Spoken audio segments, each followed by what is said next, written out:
Bismillahirrahmanirrahim. Assalamualaikum warahmatullahi wabarakatuh. Alhamdulillah. Allahumma sholli ala sayyidina Muhammad wa ala alihi wa ashabihi ajma'in. Amma ba'du. Anak-anakku yang soleh, mari kita bersyukur kepada Allah, bersalawat pada Rasulullah Muhammad sallallahu alaihi wasallam, pada keluarga beliau, sahabat beliau, pengikut beliau hingga hari akhir nanti. Anak-anakku, kita awali pertemuan kali ini dengan membaca basmalah. Bismillahirrahmanirrahim. Baiklah anak-anakku, kemarin pada video bagian pertama sudah kita membahas bab 9, ayat-ayat Al-Quran tentang toleransi, simpati, berbaik sangka, dan hidup rukun. Insyaallah pada pertemuan kali ini, yang kedua ini, kita akan membahas terjemah mufrad ayat. Ya, ini ya terjemahan ayat per suku kata ini. Bisa juga dilihat di layar monitor atau di buku anak-anakku juga ada.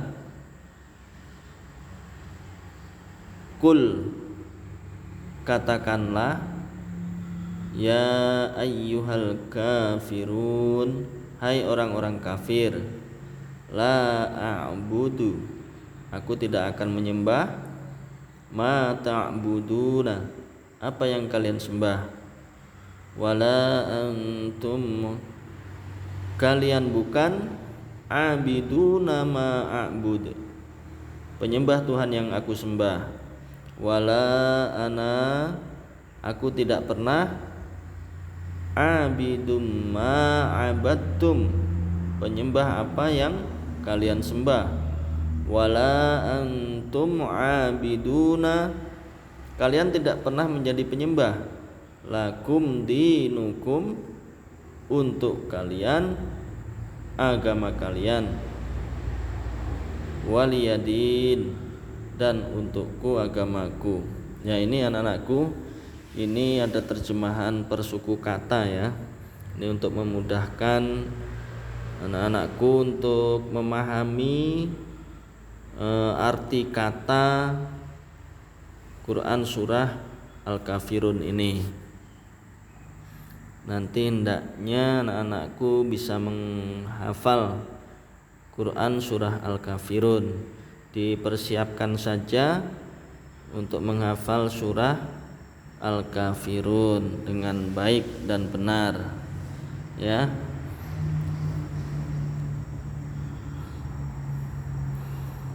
Kemudian kita masuki nomor 3, makna toleransi menurut surah Al-Kafirun. Yang A, makna toleransi beragama. Ya, masih ingat kemarin ya, toleransi itu saling menghargai. Arti pendeknya seperti itu, saling menghargai. Toleransi antar umat beragama adalah meyakini bahwa seseorang berhak menjalankan agamanya sebagaimana orang lain berhak menjalankan agamanya pula. Orang yang toleran akan menghargai agama lain, tidak menistakannya, dan tidak memaksa orang lain untuk menganut agamanya. Contoh menistakan agama lain seperti melecehkan simbol-simbol yang mereka anggap suci menurut agama mereka, ya. Ya, oleh karena itu anak-anakku, kita tidak perlu atau jangan meremehkan, jangan menghina, menistakan, menjelek-jelekkan, melecehkan agama lain. Ya, tidak boleh menghinanya, tidak boleh mencemoohnya, apalagi mengejeknya, mengejek orangnya, ya. Itu tidak diperbolehkan. Karena dalam surah Al-Kafirun ini Allah sudah menerangkan bahwa ya kalau memang mereka yang beragama lain, maka bagi merekalah agamanya mereka. Bagi kita agama Islam, ya untuk kita agama Islam. Artinya tidak perlu mencampur adukkan, membanding-bandingkan, kemudian sampai terjadi hal-hal yang tidak diinginkan. Kita menganggap agama kita inilah yang benar, karena memang hanya Islamlah adalah agama yang benar di sisi Allah. Inna dina indallahil Islam. Sesungguhnya agama din hanyalah Islam yang benar di sisi Allah. Dan memang alhamdulillah kita sudah berada pada agama yang hak, agama yang benar, yang telah diridhoi oleh Allah Subhanahu wa taala.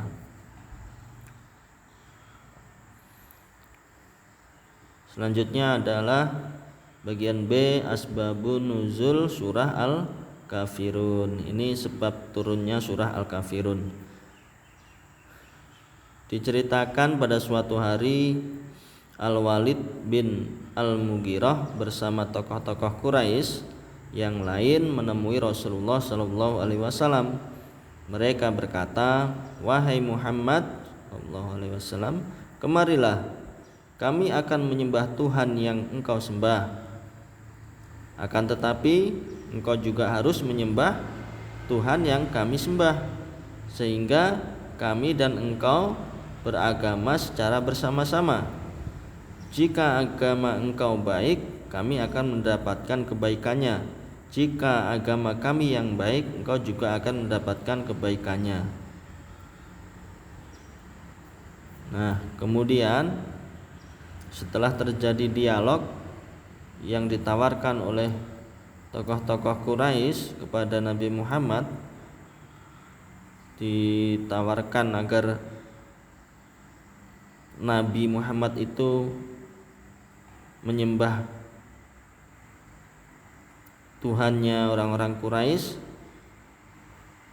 Kemudian pada waktu yang lain orang-orang Quraisy akan menyembah Tuhannya Nabi Muhammad SAW, yaitu Allah. Akan tetapi Rasulullah tidak mau mengikuti ajakan orang-orang kafir Quraisy. Akhirnya Allah menurunkan surah Al-Kafirun ini yang di akhir ayatnya menerangkan bahwa lakum dinukum waliyadin. Bagi mereka agama mereka dan bagiku agamaku. Ya, bagi mereka itu maksudnya orang-orang Quraisy, ya sudah silahkan, mereka punya agama sendiri. Bagi kami, kata Allah, suruh mengatakan kepada orang-orang kafir Quraisy, Nabi Muhammad mengatakan, ya adalah agamamu untukmu dan untukku agamaku masing-masing. Karena orang-orang kafir Quraisy pada waktu itu sudah tidak mau diberikan nasihat dan didakwahi untuk memeluk ajaran Islam yang diridhai Allah ini. Yang C, hakikat toleransi beragama menurut surah Al-Kafirun. Menurut surah Al-Kafirun, nah ini tawaran Al-Walid untuk mencampur adukkan agama bukan toleransi yang benar. Nah, di sini begini ya. Al-Walid tadi menginginkan mencampur adukkan ajaran tata cara menyembah Allah, ya kan? Tapi Nabi Muhammad tidak mau. Ini tidak namanya bukan toleransi. Karena sama-sama beribadah, melakukan ibadah bersama-sama. mengikuti ibadah orang lain, ya ini tidak diperbolehkan. Ini namanya bukan toleransi yang benar. Toleransi beragama yang benar adalah memberikan kebebasan kepada penganut agama lain untuk menjalankan ajaran agamanya. Ya, umpamanya kita ini kan beragama Islam. Kalau ketemu orang yang mau beribadah, orang beragama lain, ya silahkan saja. Kita persilahkan saja menurut keyakinan mereka. Makanya kita harus bersikap toleransi, menghargai mereka, biarkan saja mereka beribadah menurut keyakinan mereka.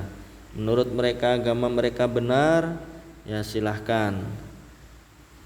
Yang jelas kita harus tetap berpegang teguh kepada agama Islam, agama kita yang insya Allah agama yang diridhoi oleh Allah Subhanahu wa ta'ala. Karena memang sudah dijelaskan oleh Allah dalam Al-Quran, hanyalah Islam yang ada di sisi Allah Subhanahu wa ta'ala. Selanjutnya hal itu disertai dengan keyakinan bahwa agama kita adalah agama yang benar di sisi Allah, ya ini ya. Maka kita tidak diperbolehkan untuk menjalankan ritual atau ajaran kegiatan ajaran agama orang lain. Kita ikut-ikutan, tidak boleh ikut-ikutan pergi ke gereja, ikut-ikutan pergi ke kuil umpamanya, kan tidak boleh seperti itu. Termasuk orang lain yang ikut-ikutan agama kita juga itu menyalahi aturan. Kalau mereka ingin ikut-ikutan pada ajaran agama Islam, ya harus masuk agama Islam. Ya, mungkin ini penjelasan tentang toleransi ya. Ustadz ulang kembali bahwa toleransi dalam hal agama ini kita menghargai orang lain untuk beribadah sesuai dengan keyakinan mereka. Kita menghindari atau kita jangan sampai untuk menghina mereka, menjelek-jelekkan, kemudian mengejeknya dan sebagainya. Baiklah anak-anakku, mungkin pembahasannya sampai di sini saja. Untuk bagian yang kedua ini, insya Allah pada pertemuan berikutnya kita akan membahas bagian yang B, ayat tentang simpati. Ya anak-anakku, itulah tadi pembahasan tentang makna toleransi menurut surah Al-Kafirun, yang artinya toleransi itu secara sederhananya ya, Ustadz ulangi, secara sederhana toleransi itu kita menghargai orang lain untuk beribadah sesuai dengan agama mereka. Kemudian asbabun nuzul surah Al-Kafirun, sebab turunnya surah Al-Kafirun karena ada tokoh-tokoh Quraisy seperti Al-Walid bin Al-Mughirah tadi mengajak Nabi Muhammad untuk beribadah sesuai dengan agama mereka. Kemudian di lain waktu mereka mengikuti ibadah Nabi. Oleh karena itu Allah menurunkan surah Al-Kafirun ini menerangkan bahwa agama mereka sudah agama mereka, dan agama Islam kita laksanakan ajaran Islam.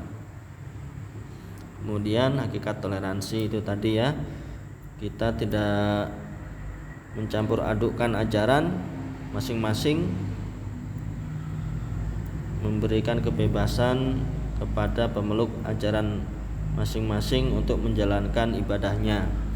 Baiklah anak-anakku, kita akhiri pertemuan kali ini dengan membaca doa kafaratul majelis. Subhanakallahumma wa bihamdika asyhadu an la ilaha illa anta astaghfiruka wa atubu ilaik. Walhamdulillahirabbil alamin. Wassalamualaikum warahmatullahi wabarakatuh.